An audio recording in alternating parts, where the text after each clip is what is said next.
So today I'd like to talk about a movie that's about adventurers and crystal skulls, but never fear, it isn't that awful Indiana Jones travesty about adventurers and crystal skulls. It is indeed 1987's House 2, the mostly incoherent, unrelated follow-up, the sequel to the horror comedy classic House, which I recently revisited here on the channel, as some of you may be aware. But House 2, the one we're talking about today, was an attempt at capitalising on the success of the original and developing a series of standalone haunted house movies. And it probably all sounded really good on paper, but how did House 2 actually turn out, I hear you ask? Well, I guess you'd say the results were pretty patchy, but they're still pretty interesting nonetheless. We get a different guy in the house this time around who looks like Griffin Dunne, but it isn't Griffin Dunne. And he's just inherited a new haunted house. Well, at least a new haunted house compared to the haunted house in the first one.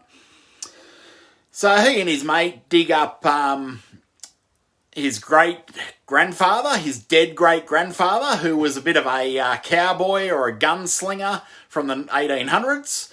And his great-grandfather reanimates as a kind of wisecracking comic relief character in possession of a magic crystal skull. And it's a magic crystal skull that unleashes all kinds of alternate dimensions in various forms and hidey holes in the house.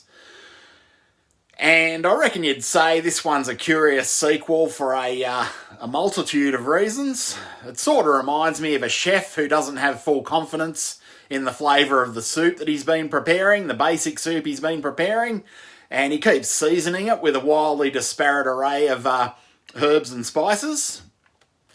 I mean, for some reason, the comic relief gunslinger isn't considered comic relief enough.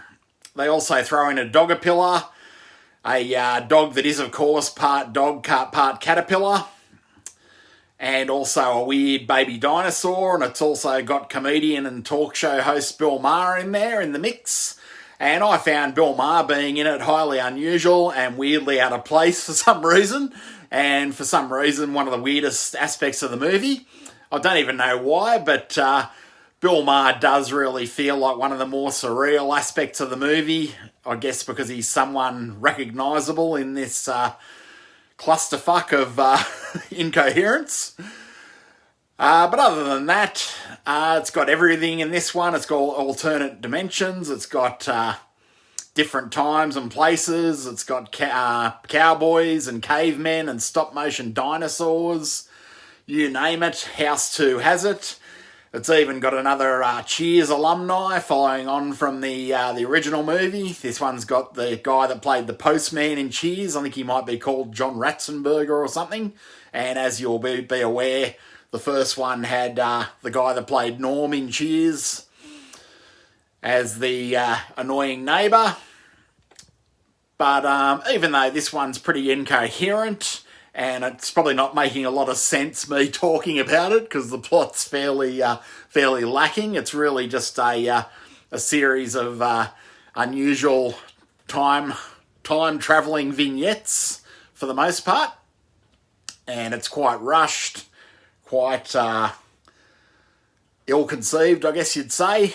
But even though it is an incoherent movie, it's a messy movie, it's a rushed movie, I did like the fact that they tried to create a kind of haunted house franchise rather than just regurgitating the basic tenets of the first movie once again. And the results are fairly mixed. I mean, sometimes the kitchen sink approach works well in movies, as with something like Raw Force, but sometimes the results are more mixed, as they are here with House 2.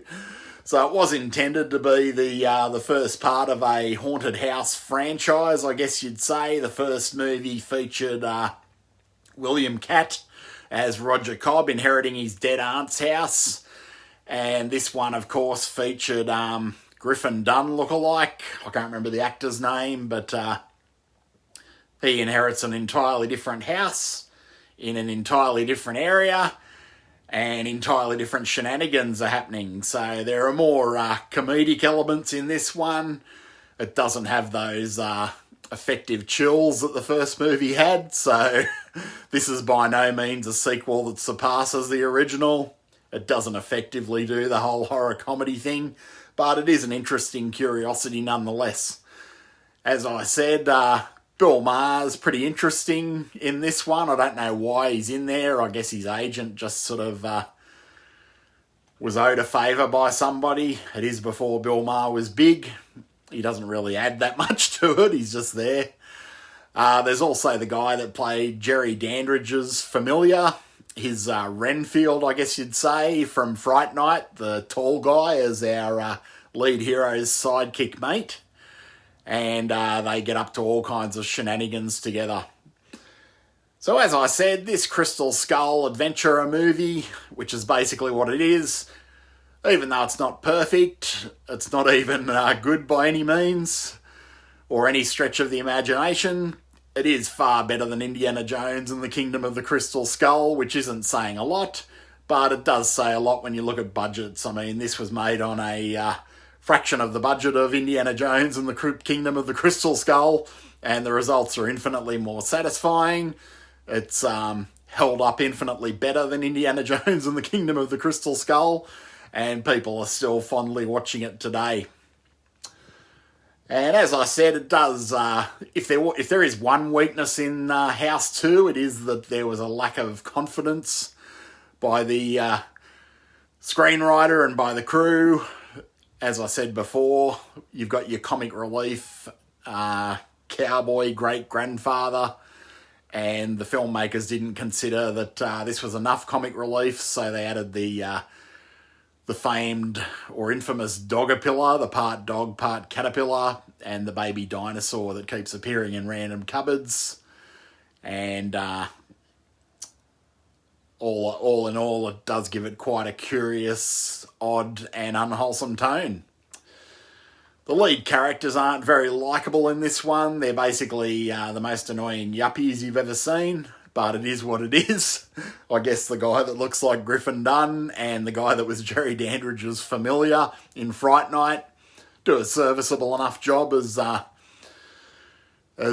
lead character and his sidekick, but nothing that'll set the world on fire or revolutionise strange and unusual cinema.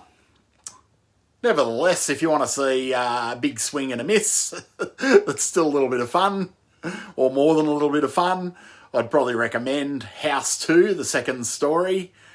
It's been a lot of years since I've seen these House sequels, so I've decided I'll start revisiting those from time to time, and this was the first cab off the rank, and mixed results, as you can see. But nonetheless, I hope you've enjoyed this video about House 2, the second story. Hope you're enjoying the channel. If you are, by all means, please like, share and subscribe. And I look forward to seeing you next time. Take it easy.